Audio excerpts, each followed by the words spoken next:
भारत की आन बान शान, हम मुसलमान। हमारे बाप दादाओं का इतिहास इतना है कि अभी आप वीडियो देखना शुरू करेंगे और मैं अभी बताना शुरू करूंगा तो आप थक जाएंगे, वीडियो बंद करके चले जाएंगे, लेकिन पूरा दिन पूरी रात निकल जाएगी। हम मुसलमानों के बाप दादाओं के फजाइल ख़त्म नहीं होंगे, जिन्होंने इस देश के लिए, भारत के आज़ादी के लिए जो कुछ किया है। तुम और उनकी, समझ रहे मैं किसको कह रहा हूँ? हाँ, वो और उनकी 7 नस्लें पैदा होकर मरकर, फिर पैदा होकर मरकर, फिर पैदा होकर मरकर हाँ, दुनिया में आ जाए तब भी भारत के लिए, अपने मुल्क के लिए इतना नहीं कर सकते। अरे वो नागपुर के रावण, नकली राष्ट्रभक्त, 52 सालों तक जिन्होंने, आरएसएस वालों ने तिरंगा नहीं लहराया, ये आज के फर्जी राष्ट्रभक्त झंडा, हर घर तिरंगा झंडा की बात करते हैं। इनके बाप दादाओं ने कभी भी भारत की आजादी में इतना सा भी रोल नहीं निभाया। लेकिन चलिए, आज ये है बहुत ज्यादा स्पेशल रिपोर्ट। इस रिपोर्ट के अंदर सिर्फ मैं आपको वो बातें बताऊंगा, वो इतिहास बताऊंगा कि सच्चे भारतीयों की छाती चौड़ी हो जाएगी और जो मुसलमान हैं अपने ऊपर, अपने बाप दादा पर फख्र करेंगे।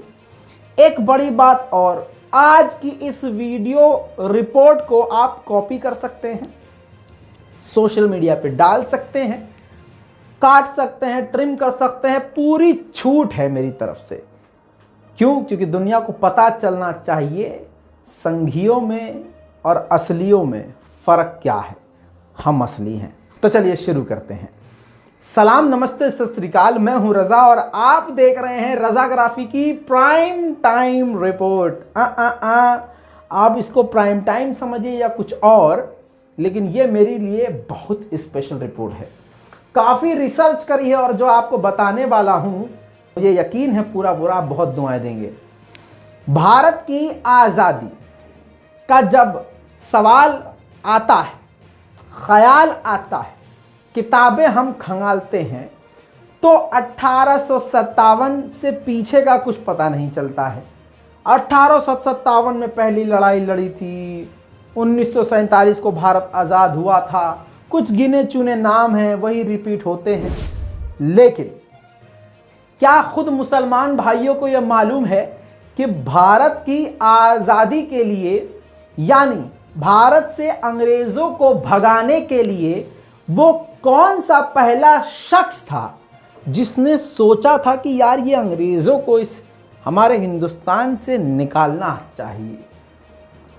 पूरी तवज्जो रहनी चाहिए, ध्यान से सुनिएगा। वो कौन सा शख्स था? जाहिर सी बात है, कोई काम करने के लिए उसके पीछे एक सोच होती है और सोचने के लिए कोई व्यक्ति होता है। वो एक व्यक्ति सोचता है, फिर वो अपनी बात 4 लोगों में रखता है, फिर वो एक मुद्दा बनती है। दोस्तों, वही शख्सियत जिसने भारत की आज़ादी के लिए सबसे पहले सोचा और सबसे पहले अंग्रेज़ों के खिलाफ आवाज़ उठाई, वो कोई और नहीं, नवाब हैदर अली थे।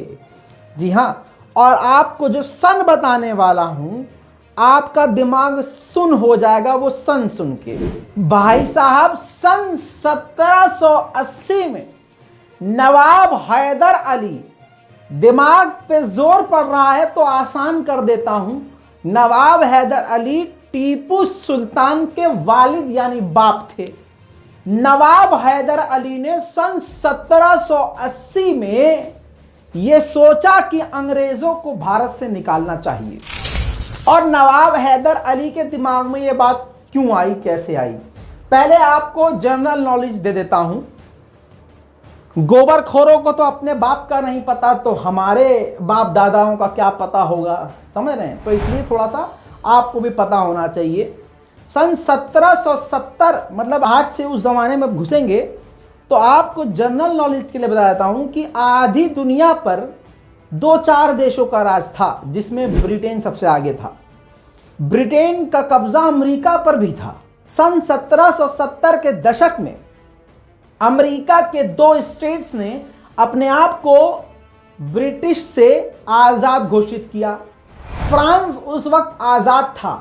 फ्रांस ने अमेरिका के उन 2 स्टेट्स की आजादी को मान्यता प्राप्त की, मान्यता दी कि ठीक है आप आजाद हैं। 4 जुलाई सन 1776 में पूरी तरह से अमेरिका के 3 से 4 स्टेट आजाद हो गए। कुछ दिन बाद फ्रांसीसी राजा लुई 16वें ने वो जो स्टेट आजाद हुए थे अंग्रेजों को धक्का देके, उनको मान्यता देते हुए आगे बढ़ गए। जैसे ही फ्रांस के राजा ने अमेरिका के कुछ स्टेट को आजाद घोषित किया तो ब्रिटिश के आगे स्पेन और नीदरलैंड भी खड़े हो गए। तो नीदरलैंड और स्पेन भी उस वक्त ब्रिटिश सरकार की कैद में थे। तो देख रहे हैं दुनिया में एक अलग तरह का तनाव चल रहा था। भारत के राजाओं ने, अलग अलग राजाओं ने, भारतीयों ने अपने ऊपर अंग्रेजों को एक्सेप्ट कर लिया था, लेकिन हैदर अली का दिमाग कहीं और चल रहा था। जहां पर विदेशों में अलग अलग जगह अंग्रेजों के खिलाफ, ब्रिटेन के खिलाफ आवाज उठ रही थी और ब्रिटिश सरकार का पूरी तरह उधर ध्यान था, यहां पर नवाब हैदर अली बड़ी योजना बना रहे थे अंग्रेजों के खिलाफ। पहले के जमाने में जो नवाब या बड़े लोग हुआ करते थे, बादशाह या कोई आर्मी के चीफ, वो अपने साथ एक राइटर को रखा करते थे। पहले सोशल मीडिया नहीं था मेरी जान, वेबसाइट नहीं थी। वो जो अपने साथ एक राइटर को रखा करते थे, वो उनकी जीवन की सारी वारदात, सारी कथाएं लिखा करते थे, डायरी समझ लीजिए। ऐसे ही हैदर अली ने अपने एक हिंदू मित्र को, जिनका नाम नलप्पा था, उनको रखा था। नलप्पा अपनी किताब में पूरी, मतलब जो लाइफ ऑफ हैदर अली है, उसमें बड़ी बड़ी बातें लिखते हैं और ये किताब 1784 में रिलीज की गई, दुनिया के सामने रखी गई। तो हैदर अली की बहुत सारी बातें, जीवन की बातें सामने निकल के आई। नलप्पा अपनी किताब में लिखते हैं कि एक तरफ दुनिया में अलग अलग कांड चल रहा था, ब्रिटिश के खिलाफ आवाज विदेश में उठ रही थी। यहां हैदर अली ने अपने करीबी दोस्तों को, जो पैसे से और ताकत से मजबूत थे, उनको बुलाया और पहली बार किसी ने भारत को अंग्रेजों से आजाद करवाने के लिए अपना खतरनाक प्लान रखा। इस प्लान के तहत हैदर अली ने बताया कि एक टाइम पर एक जगह से अंग्रेजों से लड़कर जीतना हमारे लिए नामुमकिन है। इसके लिए हमें मद्रास, कोलकाता, बॉम्बे, अलग अलग जो आकर्षित जगह हैं, वहां पर कुछ न कुछ उत्पात करना होगा। उसी वक्त हमें फ्रांसीसियों को अंग्रेजों से लड़ाना होगा और उसी वक्त ईरान और कंधार के लोगों को आपस में भिड़ाना होगा।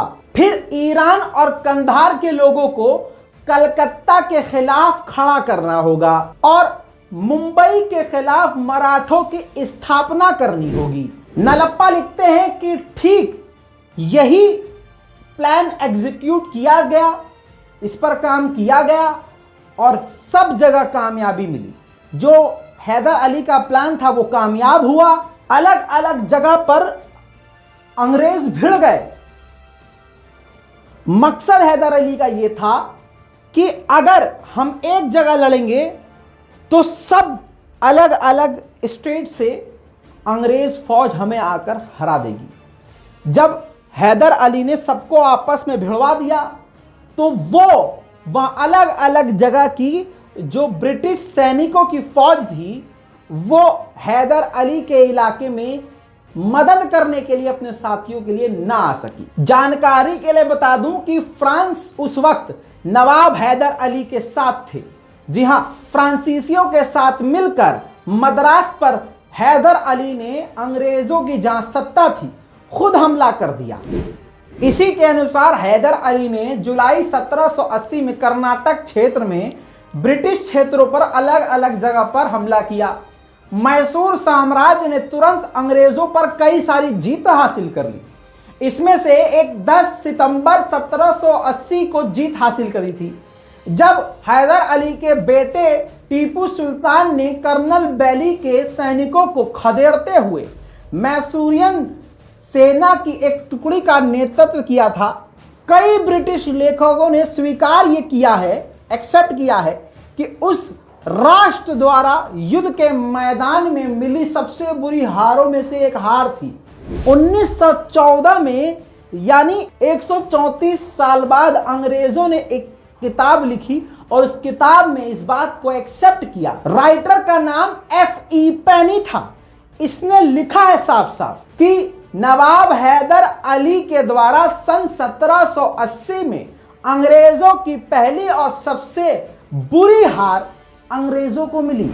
उस हार में 700 यूरोपीय और 5000 ब्रिटिश सैनिक मारे गए और हमने उस जंग में लाखों बंदूकें, गोला बारूद खो दिए। हजारों ब्रिटिश सैनिकों को हैदर अली की सेना ने कैद कर लिया। तो दोस्तों, आपको क्या समझ में आया? इस शॉर्ट में आपको कहानी काफी लंबी है। अगर मैं आपको बताने पर आऊं, अगर आप हुक्म देंगे, नीचे कमेंट करेंगे कि मैं अलग अलग भारत के उन मुसलमानों की कहानी डिटेल में बताऊं जिन्होंने अपने मुल्क के लिए, हमारे लिए, अपने देश के लिए, आपके लिए क्या किया है, तो वो भी मैं कर सकता हूं, बस आप हुक्म करें। लेकिन मैं इस रिपोर्ट के अंदर ज्यादा से ज्यादा जानकारी देना चाहता हूं हैदर अली के बारे में, यानी जो टीपू सुल्तान के वालिद हैं उनके बारे में। मैंने आपको ये बात बताई है। आखिरकार पहली जीत किसको मिली अंग्रेजों के खिलाफ? हैदर अली को। दूसरी बात, सबसे पहले भारत की आजादी के लिए सोचने वाला कौन? एक मुसलमान हैदर अली। टीपू सुल्तान के बारे में बाकी आप जानते हैं। 18 साल की जवानी में, लड़कपन में अंग्रेजों के खिलाफ दंदनाती हुई तलवार को उठाया था और अंग्रेजों के सर हवा में उड़ते हुए नजर आ रहे थे। बल्कि 18 साल की उम्र में टीपू सुल्तान ने पूरी एक फौज का नेतृत्व किया था, यानी लीड किया था, सेना को लीड किया था। यह बात मैं यहीं रोकता हूं। 2 चीजें मैं साबित कर चुका हूं कि मुसलमान ही था जिसने अंग्रेजों के खिलाफ सोचा था कि इनको भारत से निकाल देना चाहिए। दूसरा, भारत के पहले मुसलमान हैदर अली थे जिन्होंने अंग्रेजों के खिलाफ पहली लड़ाई जीती। और यह कब हो रहा है? 1857 में नहीं, 1780 में हो रहा है। आप 1947 पर अटके हो, 1857 में अटके हो। बाबूजी, यहां हमारे शेर की बात हो रही है। सन 1780 में यह काम कर दिया था हैदर अली ने। बाकी अंग्रेजों के खिलाफ सबसे पहले तोप का इस्तेमाल करने वाले हैदर अली के ही शेर बेटे टीपू सुल्तान थे। फर्क है बेटा, संघियों की औकात में और मुसलमानों की शान में बहुत फर्क है। इनके अलावा थोड़ा सा आगे बढ़ जाते हैं। आपने सुना होगा डॉक्टर हसरत मोहानी। ये तस्वीर आपकी स्क्रीन पर है, जो कि डॉक्टर अंबेडकर के बाजू में बैठे हुए। इनका नाम मौलाना हसरत मोहानी है। जी हाँ, आपको बताऊं कि ये वो शख्सियत हैं जिन्होंने अंग्रेजों के खिलाफ इनकलाब जिंदाबाद का नारा दिया था। इनके नाम से ज्यादा इनके ये 2 वर्ड का नारा पूरी दुनिया में फेमस हो गया था और अंग्रेजों की सांस ऊपर की ऊपर और नीचे की नीचे अटक गई थी। मुसलमान मौलाना हसरत मोहानी ने अंग्रेजों के खिलाफ कई सारे प्रोग्राम में हिस्सा लिया और हमेशा अंग्रेजों के खिलाफ मूवमेंट में शामिल रहे। कई सालों तक वो जेल में भी, अंग्रेजों की कैद में भी रहे। दोस्तों, इसी के साथ आप ये बात अच्छी तरह से जानते हैं कि आज के दौर में एक बहुत बड़ा प्रोपेगेंडा चल रहा है जिहाद के नाम पर। शिक्षा जिहाद, और वो लवड़ा सुराता है एक गोबर दर्शन चैनल पे, शिक्षा जिहाद, यूपीएससी जिहाद, टट्टी जिहाद, पेशाब जिहाद। खुद का मुंह कमोड जैसा है और सारा दिन जिहाद की बातें करता है। जिहाद को एक गलत तरीके से दिखाया गया है। लेकिन अब मैं आपको बताता हूं कि इन लोगों को जिहाद के नाम से दिक्कत क्यों, क्योंकि इनके बाप दादा अंग्रेजों के समर्थक थे। इनकी अम्मा जो हैं अंग्रेजों के घर में सफाई झाड़ू पोछा किया करती थी, अंग्रेजों के चूतड़ धोया करती थी बच्चों के, समझ रहे हैं। हाँ, अब आपको बता दूं कि एक शख्सियत है जिनका नाम फजले हक खैराबादी है। किताबों से इनका नाम मिटाया जा चुका है, लेकिन यही वो शख्सियत हैं जिन्होंने 1857 की विद्रोह की लड़ाई में बढ़ चढ़कर हिस्सा लिया था। इतिहास खंगालेंगे तो कहीं ना कहीं इनका नाम आएगा। अब आपको बता दूं कि फजले हक खैराबादी के बारे में काफी सारी बातें हैं, लेकिन एक बात बता दूं कि ये शायर थे, इस्लामिक विद्वान थे, बहुत पढ़े लिखे थे, कवि थे, समझ लीजिए, हैं आसान जबान में।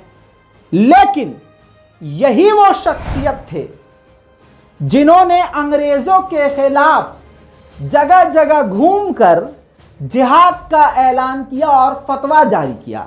जी हां, अंग्रेजों के खिलाफ जिहाद का फतवा जारी किया, सभी मुसलमान कौमों को एकजुट किया, बल्कि हिंदू भाई बहनों के अंदर भी हिंदू मुस्लिम एकता पैदा करी और जिहाद कायम किया।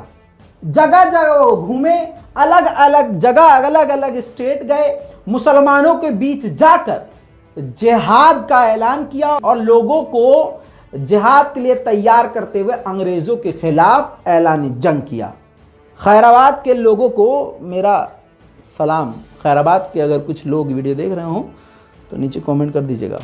दोस्तों, इसके बाद आपको पता है मदरसों के खिलाफ प्रोपेगेंडा आज भारत में चल रहा है, लेकिन यही मदरसों से ही भारत के बड़े बड़े आज़ादी के आंदोलन की आग को भड़काया गया।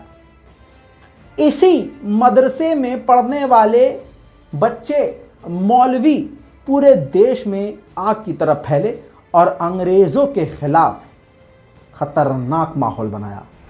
आपकी स्क्रीन पर यह दारुल उलूम देवबंद की तस्वीर है, जो कि 1866 में बनाई गई और इसके करता धरता बनाने वाले हज़रत मोहम्मद कासिम ननौतवी और इनके अलावा फजलुर रहमान उस्मानी और इनके अलावा सैयद मोहम्मद आबिद और इनके अलावा कुछ और लोग थे, लेकिन जो मेन थे वो थे मोहम्मद कासिम ननौतवी।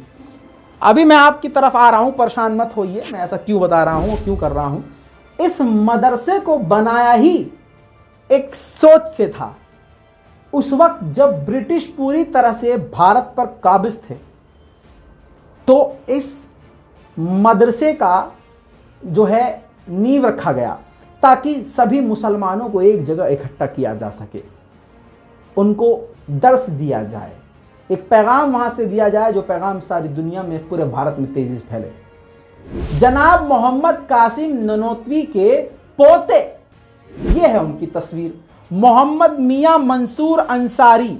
जी हां, आपको बता दूं कि ये पॉलिटिकल एक्टिविस्ट थे। इनका जो जन्म था, पैदाइश थी 1884 में हुई और सहारनपुर के इनकी जो मातृभूमि थी जहां ये पैदा हुए, अंबेठा सहारनपुर 1884। शहादत जो इनकी हुई 11 जनवरी 1946 जलालाबाद नंगारहर अफगानिस्तान में इनका निधन हुआ। ठीक है, अब ये जो पर्सनैलिटी आपकी स्क्रीन पर है, इनके बारे में जान लीजिए। आपने वो अगर ज़रा सा भी आप पढ़े लिखे हैं तो आपको ये नाम सुनाई दिया होगा, रेशमी रुमाल मूवमेंट। जी हाँ, जो भारत की आज़ादी का एक बड़ा अहम हिस्सा था। रेशमी रुमाल के सबसे अहम किरदार, कैरेक्टर यही थे जो उस रेशमी रुमाल प्रोजेक्ट को आगे बढ़ा रहे थे, क्रांति ला रहे थे। भारत के मुसलमान मौलवियों को बदनाम किया जाता है ना दोस्तों, तो ये तस्वीर देखिए, पहचान लीजिए इस शेर को। इनका नाम है मौलवी अहमदुल्ला शाह फैजाबादी। जी हाँ, 1857 के विद्रोह में अवध और लखनऊ पर कब्जा करने वालों में इनकी भूमिका को बहुत जाना और माना जाता है। आपको बता दूं कि ब्रिटिश इतिहासकार जीबी मैलेसन ने फैजाबाद के मौलवी अहमदुल्ला शाह को पहला स्वतंत्रता संग्राम घोषित किया। इतना ही नहीं, खुद ब्रिटिश अंग्रेज ने कहा कि 1857 की लड़ाई के सबसे खतरनाक जबान का इस्तेमाल करने वाले और अपने जुमलों से, अपने शब्दों से अंग्रेजों को हिला देने वाले ये मौलवी थे। लोगों के सीने में आज़ादी की आग भड़काने वाले और अंग्रेजों के खिलाफ सबसे घातक लड़ाई लड़ने वाले यही मौलवी थे। मैं अपने मन से नहीं कह रहा हूं, ये पूरी रिपोर्ट मौजूद है। हजरत मौलवी अहमदुल्ला शाह फैजाबादी सिकंदर शाह में साउथ इंडिया में पैदा हुए, ऐसा विकिपीडिया बताता है। बाकी इनकी पैदाइश की, जन्मभूमि की बात को लेकर कई जगह किताबों में अलग अलग बात मिलती है, लेकिन अब जो बात बताने वाला हूं आपका दिमाग चकरा जाएगा। यहां पर आपको पता चलेगा संघी की नस्ल कहां से आगे बढ़ी है। मौलवी अहमदुल्ला शाह फैजाबादी को जिंदा अंग्रेज नहीं पकड़ पा रहे थे। मौलवी ये सिर्फ मौलवी नहीं थे, जंगजू थे, जंगी थे। हमेशा अपने जंगी हाथी पर सवार रहकर वो ट्रैवल किया करते थे। आखिरकार इनके बयानात से, इनकी स्पीच से समाज में जोश भरने लगा। अंग्रेज परेशान हो गए कि अब क्या किया जाए, तो अंग्रेजों ने ऐलान किया कि 50,000 रुपये के चांदी के सिक्के देंगे जो भी इनको जिंदा या मुर्दा हमारे पास लेके आएगा। और आपको ये जो बात बता रहा हूं मैं अपने मन से या मोदी जी की तरह अपने पेट से नहीं बता रहा हूं, मैं बता रहा हूं खुद ब्रिटिश राइटर की बात। जीबी मैलिसन ब्रिटिश राइटर है, लिखता है कि इस शेर को मारने के लिए 50,000 के चांदी के सिक्कों का इनाम घोषित किया गया। जिसके बाद उस जमाने में आपको पता है अलग अलग गांव, अलग अलग शहर के अलग अलग बादशाह हुआ करते थे। पोवायान आपकी स्क्रीन पर, उत्तर प्रदेश का वो इलाका पोवायान, जहां का राजा जगन्नाथ सिंह, नाम याद रखिएगा, राजा जगन्नाथ सिंह, इसने ब्रिटिश यानी अंग्रेजों की बात मानी और चांदी के सिक्कों के लालच में इसने क्या किया, जब मौलाना अपने घर अपने हाथी, जंगी हाथी पे सवार होकर पहुंचे तो इसने कैनन से अटैक किया। विकिपीडिया पर भी लिखा हुआ है, हाईलाइट कर दिया है। कैनन से फायर किया, तोप से इन पर हमला किया, जिसके बाद मौलाना जमीन पर गिर गए। जिसके बाद इस जगन्नाथ बादशाह ने मौलाना के सर को काट दिया और फिर अंग्रेजों के सामने इनके सर को पेश किया। सर तन से जुदा, सर तन से जुदा किसने किया? जगन्नाथ। मुसलमान नहीं था। जागो जागो लवड़ा सुरो, तुम्हारी औकात सामने आ रही है। इतिहास खंगाला जाएगा तो तुम नंगे हो जाओगे संघियों। इसके बाद 50,000 का इनाम लेकर वो बादशाह मस्ती में झूमता हुआ अपने क्षेत्र में चला गया। उनके सर को अगले दिन तहसील पर लटकाया गया और 1857 के शहीदों में इस तरह से मौलाना का नाम शामिल हो गया, जिनको जिंदा रहते हुए अंग्रेज पकड़ ना पाए। अपनों ने ही पीठ में छुरा घोंप दिया। इतना ही नहीं, मुसलमान भारत की आन बान शान है। मुसलमान असली इस देश के शेर हैं, जिनको इतिहास के पन्नों से मिटाया जा रहा है, लेकिन हम मिटने नहीं देंगे। स्क्रीन पर देखिए, यूसुफ मेहर अली इनका नाम है। क्विट इंडिया मूवमेंट सुना होगा आपने, नारा इन्होंने दिया। साइमन गो बैक का नारा इन्हीं ने दिया। इतना ही नहीं, 1942 में इनको बंबई का यानी आज की मुंबई का मेयर चुना गया। यरवड़ा सेंट्रल जेल में इनको कई साल अंग्रेजों ने कैद भी रखा था। दोस्तों, आज मुसलमान मौलवियों को निशाने पर लिया जा रहा है, लेकिन आपको बता दूं कि ये कौन लोग हैं? ये संघी लोग हैं, अंग्रेजों के बच्चे हैं। हाँ, आपकी स्क्रीन पर ये हैं अब्दुल हफीज मोहम्मद बरकतुल्लाह। जी हाँ, अब्दुल हफीज मोहम्मद बरकतुल्लाह जो हैं, इनको मौलाना बरकतुल्लाह के नाम से भी जाना जाता है। खासकर ये अखबार लिखा करते थे और अखबार में खतरनाक अंग्रेजों के खिलाफ बयान लिखा करते थे और छापा करते थे, जिससे समाज में जागरूकता पैदा होती थी, अंग्रेजों की सच्चाई सामने आती थी। सोए हुए भारतीय जागते थे और क्रांतिकारी बन जाते थे। आपको बता दूं कि सन 1988 में भोपाल यूनिवर्सिटी का नाम बदलकर बरकतुल्लाह यूनिवर्सिटी किया गया, इनको इज्जत और सम्मान देने के लिए। 1857 की लड़ाई में इनके अखबार का अहम रोल था। दोस्तों, इनके अलावा खान अब्दुल गफ्फार खान, पहचान लीजिए इनको, गांधी जी के आगे चलने वाले नाम दिया गया था, फ्रंटियर गांधी। जी हाँ, इनको लक़ब दिया गया था। इन्होंने ही सर्वेंट ऑफ गॉड, ईश्वर अल्लाह के नौकर के नाम से एक ग्रुप बनाया, उसमें लोगों को जोड़ा, अंग्रेजों के खिलाफ मूवमेंट चलाया, बयानबाजी करी, लोगों को इकट्ठा किया, अंग्रेजों के खिलाफ बड़े बड़े प्रोग्राम रन किए। भारत जब आज़ाद हुआ तो खान अब्दुल गफ्फार खान यही वो शख्सियत थे जो भारत के विभाजन यानी भारत के दो टुकड़े होने के लिए महात्मा गांधी से भी गुजारिश कर रहे थे, विरोध कर रहे थे कि भारत के टुकड़े ना किया जाए, भारत को दो भागों में ना बांटा जाए। उसके बाद दोस्तों, आपने एक नारा सुना होगा, सरफरोशी की तमन्ना अब हमारे दिल में है, देखना है जोर कितना बाजुए कातिल में है। स्क्रीन पर देखिए, ये हैं वो नेता, वो शेर, मुस्लिम शेर, जिनका नाम है बिस्मिल अजीमाबादी। जी हाँ, ये फ्रीडम फाइटर हैं। आपको बताऊं कि पटना में इनका इंतकाल हुआ, 1901 में इनकी पैदाइश हुई, बिहार के ये रहने वाले थे। दोस्तों, ये है मुसलमानों के सितारे और ये हैं मुसलमान की औकात। तुम अपना चेक करो शजरा। दोस्तों, ऐसे बहुत सारे हैं। भारत के तिरंगे से इनको नफरत क्यों है आपको पता है?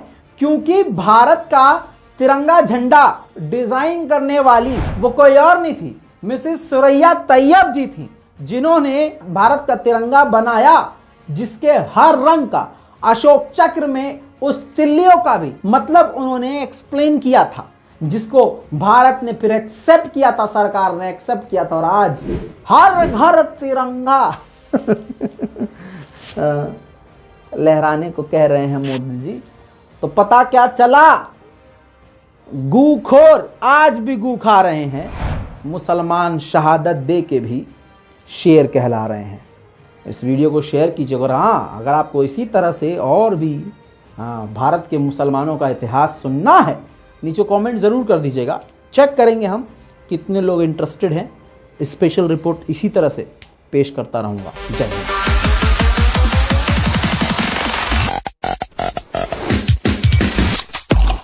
तेरा बाप आया।